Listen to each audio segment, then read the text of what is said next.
বিশ্বনাথ,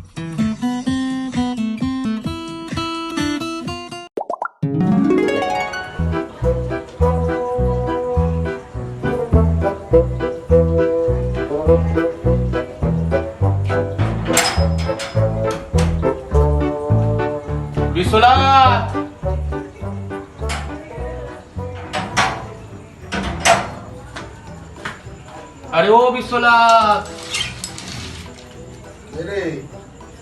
আরে বিশ্বনাথ, আরে শুনতে পড়ছে। বস বস বস, কতদিন পরে বস। কি খবর বন্ধু? চলে যাচ্ছে। আছিস কেমন বল? যেরকম রেখেছি সেরকম আছি। তাই? তা তোর বউকে দেখতে পাচ্ছি না, তোর বউ কোথায়? এই তো ঘরে মনে পুজো টুজো দিচ্ছে, সন্ধ্যা বন্ধ দিচ্ছে। দেখ ও কই গো মিতালি দি? এই যে ঠাকুরপো, আরে বুড়ো ভাব, আমার ঠাকুরপো কেমন আছো? আমি তো বৌদি খুব ভালো আছি, তুমি কেমন আছো বলো? আমি অবশ্য তোমাকে এই কথাটা জিজ্ঞেস করা মানে বাহুল্যতা। তোমার ওই ঝাড় জ্বালানো কথাগুলো গেল না। ঠিক আছে, অনেক হয়েছে ফাজলামো। যাও ঘরে যাও, তো এসি চলছে, গিয়ে একটু বসো, আমি তোমার জন্য একটু চা করে নিয়ে আসি, কেমন? আয় আয় আয়, শুদ্ধ পদ আয়। নে পদ্মা এখানে বসা, তোর জন্যই করেছি।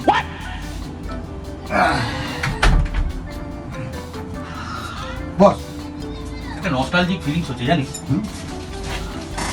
এত বছর বাদে তোর এই ঘরটাতে এলাম, সেই পুরোনো দিনগুলো মনে পড়ে যাচ্ছে।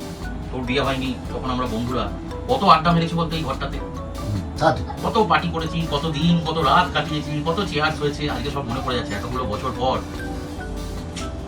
তা বলছি ওপরে ঘর ঠর করেছিস তো নাকি? বাহ, খাবার ঠিক নেই, উপরে ঘর করবো। জানিস না নাকি? দায়িত্ব কর্তব্য কিন্তু তুই এড়িয়ে যাচ্ছিস ভাই। নেহাত ওরকম একটা বউ পেয়েছিলি যার দেহে কটা কাঁটা ছাড়া আর কিছু নেই। হতো যদি আমাদের রুম্পা বা মনার মতো একখানা বউ, তাহলেই বুঝতিস পাছা একদম বেগুনের মতো লাল হয়ে যায়। এইটুকু ঘরে বড় বউ, দুটো ছেলে মেয়ে, যদি ওদের মতো একটা তোর বউ হতো, সারাদিন আপ ডাউন করতে করতে পদে পদে ঘষে ঘষে দুজনেরই পাছা দেখতিস লাল লাল হয়ে যেত বেগুনের মতো। না ঠাকুরপো, না চা খাও। বসো বসো, তুমিও বসো। হ্যাঁ দেখো ঠাকুরপো, সব শুনলাম চা করতে করতে। এতদিনে তুমি আমার সঠিক ন্যায্য বিচার করেছো। তাই? হ্যাঁ, তোমার বন্ধু আমার তো কোনোই কিছু দেখতে পায় না, আমি নাকি ওর সংসারে কিছুই করে উঠতে পারি। সে কি রে বিশালা, এসব কি বলছে বৌদি? নে নে, জানে তো জানে। চল চেস কর।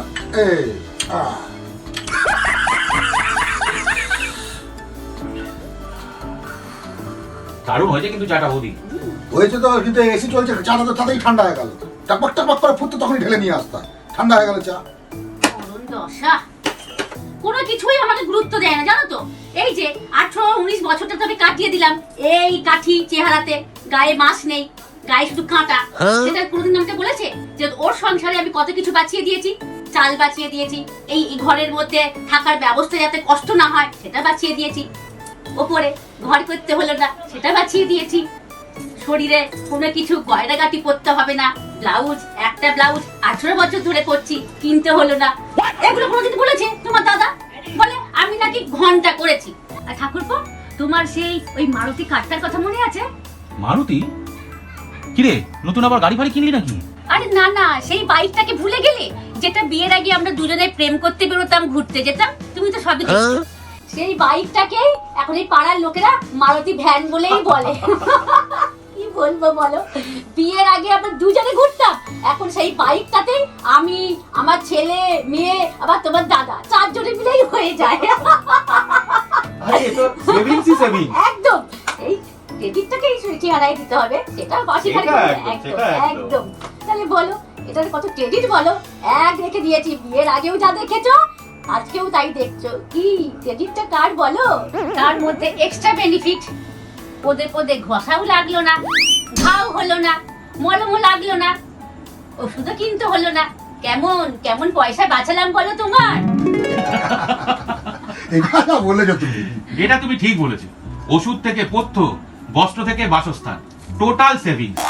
এর পরেও তুই বৌদিকে এরকম খিল্লি করিস? এই শুদ্ধ পথ, এই ফোদের খবর কিছু জানিস? ওই যে ফোদের অপারেশন ছিল বললো, কিছু কি হলো? জানি মানে, আমি তো ছিলাম সেদিন অপারেশনের দিন কেয়ার নার্সিং হোমে। ও তাই? মাল তো মহা ধুরন্ধর। সেই অপারেশনের দিন বেটা ওর আলুর দোষটাকে জাস্টিফাইড করে ছাড়লো। কেন কেন রে, কি হয়েছে? ওর তো ফিস্টুলার অপারেশন, পোঁত কাটবে। বেটা ক্লেম করে বসলো আমি বেটা ছেলে ডাক্তারকে দিয়ে পোঁত কাটাবো না। হ্যাঁ, কি তারপর? মানে লেডি ডাক্তার চাই, লেডি নার্স চাই, তবে আমি পোঁত কাটাবো, নাহলে কাটাবো না। বেটা এই সুযোগে রব দেখা গলা ব্যথা দুটোই একদম ছেড়ে ফেললো। এ কি রে? বুদ্ধি আছে মালটা, কিন্তু বলতে হবে। তো ওরা বলে দিল যে লেডিস ডাক্তার ছাড়া করবো না। তাই বলছি, আমি ছিলাম সেদিনকে। এখনো দেখ বাড়িতে ড্রেসিং করতে আসছে লেডি নার্স। ও বেটা ছেলে কম্পাউন্ডার দিয়ে করাবে না। খেলে, খেলে। ও মা বৌদি, তুমি এটাও জানো না? তুমি শোনোনি? কি বলবো মা, মনের কথা, যায়নি আমার পোঁদের ব্যথা।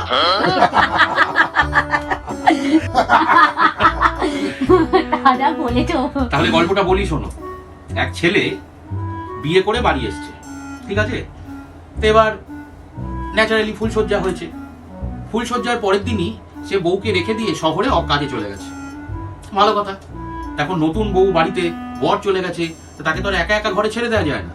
তা ননদিনী বলল, ঠিক আছে বৌদি, আজকে আমি রাতে তোমার সাথে শোবো। যথারীতি ননদিনী শুলো। পরের দিন যখন আবার হয়েছে, রাত হয়েছে, শাশুড়ি মা বলছে, কিরে ননদিনীকে, যা বৌদির সাথে শো। ননদিনী বলছে, না মা, আমি তো আজকে যাব না। কেন রে? না আমি যাব না, তুমি যাও। তো শাশুড়ি অগত্যা কি করবে, নতুন বউ তাকে একা ঘরে ছেড়ে দেবে, যদি ভয় টয় পায় রাত্রে। শাশুড়ি গেছে শুতে, শুয়েছে, ঠিক আছে।